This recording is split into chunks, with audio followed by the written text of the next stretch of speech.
विभिन्न social media प्लेटफॉर्मों पर share बाजार में निवेश करके अच्छे मुनाफे का वादा करने वाले आकर्षक विज्ञापन पोस्ट करके लोगों को ऐसे नकली एप्लीकेशन डाउनलोड करने, अच्छा मुनाफा दिखाने और अधिक पैसा निवेश करने के लिए धोखा दिया जाता है, जिससे उन्हें कोई भी पैसा निकालने की अनुमति नहीं देकर उनके साथ धोखाधड़ी की जाती है। ताज़ा खबर देखने के लिए देखते रहे स्टार न्यूज नेटवर्क। जय हिंद, जय Bharat.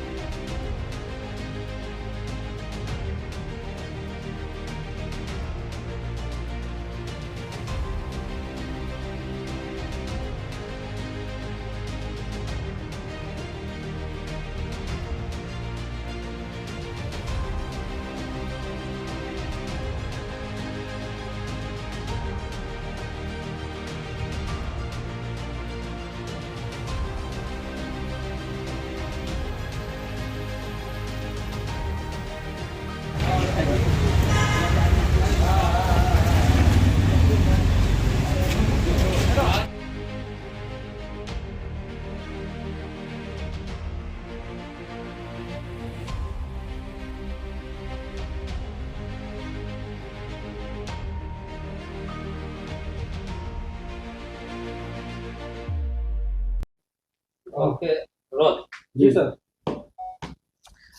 Police commissioner sir Surat શહેરનાઓની સૂચનાથી સાયબર ક્રાઇમ સેલ દ્વારા જે ફરિયાદીઓની ફરિયાદ અત્રે નોંધવામાં આવેલો અને એફઆઈઆર રજીસ્ટર કરવામાં આવેલ, તેની અંદર ઇન્વેસ્ટિગેશન કરીને બે અલગ અલગ એફઆઈઆર જેની અંદર મૂળભૂત રૂપે ફરિયાદીને સોશિયલ મીડિયા મારફતે સંપર્કમાં આવી ઊંચા 5 થી 10% કે 10%થી વધારે નફાની લાલચ આપી શેર માર્કેટમાં રોકાણ કરાવવાનો ઝાંસો આપીને અલગ અલગ એકાઉન્ટોમાં છેતરપિંડી કરીને પૈસા ટ્રાન્સફર કરાવી લીધા હોય તેવા બે ઇન્વેસ્ટમેન્ટ ફ્રોડની અંદર આરોપીઓને કુલ 3 આરોપીઓને અરેસ્ટ કરવામાં આવેલ છે, જેમાં ગત વર્ષે નોંધાયેલ ગુનામાં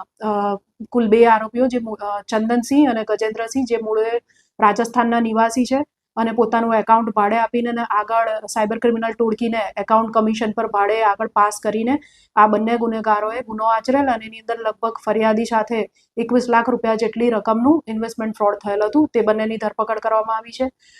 સાથે સાથે ગત વર્ષે સાયબર ક્રાઇમ સેલ દ્વારા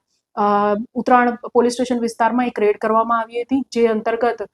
લગભગ 1800 થી વધુ એનસીસીઆરપી પોર્ટલ પરની ફરિયાદો મળી આવેલ હતી। આ ગુનામાં નાનજીભાઈ પરસોત્તમભાઈ બારિયાની એ વખતે મલ્ટિપલ એકાઉન્ટ પ્રોવાઈડ કરનાર તરીકે ધરપકડ કરવામાં આવેલ હતી। ત્યારબાદ તેઓ ચાલુ વર્ષે જામીન મળતા છૂટી ગયેલ હતા।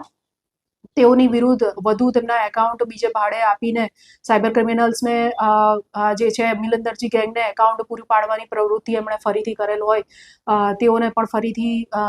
99 લાખ રૂપિયાના એક ઇન્વેસ્ટમેન્ટ ફ્રોડમાં પોતાનું એકાઉન્ટ ભાડે આપેલ હોય તેઓની ધરપકડ કરવામાં આવેલ છે। આ સાથે સાથે તેઓએ બીજી કઈ